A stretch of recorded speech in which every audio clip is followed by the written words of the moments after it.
दोस्तों आज मैं आपको बताऊंगी कर्ली हेमिंग कैसे करते हैं।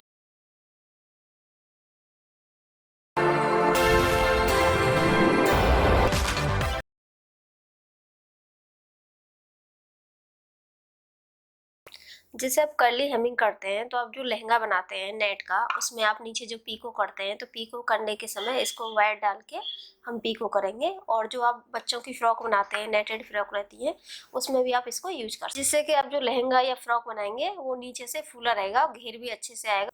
अभी आपको इसका लगाने का तरीका बताती हूँ। जैसे मैंने ये वायर लिया है, अभी आपको बताती हूँ। जैसे आप समझिए लहंगा है तो ये नीचे का जो पीको हम करते हैं नॉर्मल लहंगे में, जैसे स्टार्टिंग रहती है तो हम स्टार्टिंग में इसको इस तरह से रोल करते हैं। तो इसमें आपको क्या करना है, जो हमारा ये प्रेशर फुटर है पीको का, इसके अंदर हम इसको इस तरह से दबाएंगे। और जो हमने ये वायर लिया है इसको भी इसी के साथ आप इस तरह से लें और इसको यहाँ से ऐसा रोल कर लें। रोल करने के बाद आप इसको प्रेशर फुटर से दबा दें।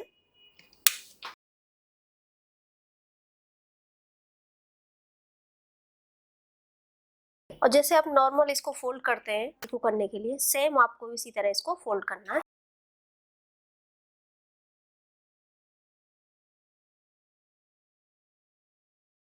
और आप इसको खींचना भी नहीं है और लूज भी नहीं छोड़ना है, ऐसे बराबर क्लॉथ के साथ ही इसको पकड़ के रखना है।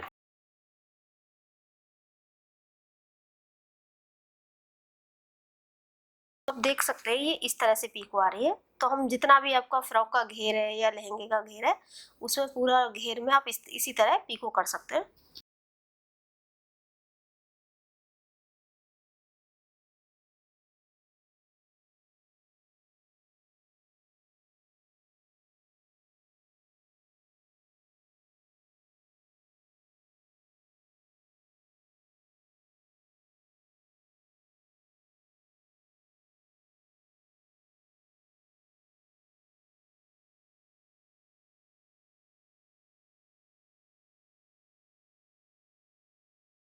पीको कंप्लीट करने के बाद आप देख सकते हैं इस तरह से आ रहा है, एकदम फिनिशिंग बराबर आ रही है, एकदम बारीक आ रहा है, कोई हैवी नहीं है, कुछ भी नहीं है। तो आप इसको किसी भी लहंगे में या फ्रॉक में इसी तरह आप कर सकते हैं, जिससे कि आपका लहंगे का लुक और भी अच्छे से आएगा।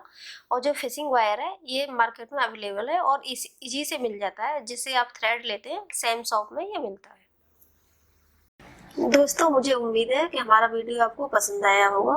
वीडियो को शेयर करें, लाइक करें, चैनल सब्सक्राइब करें। Thank you.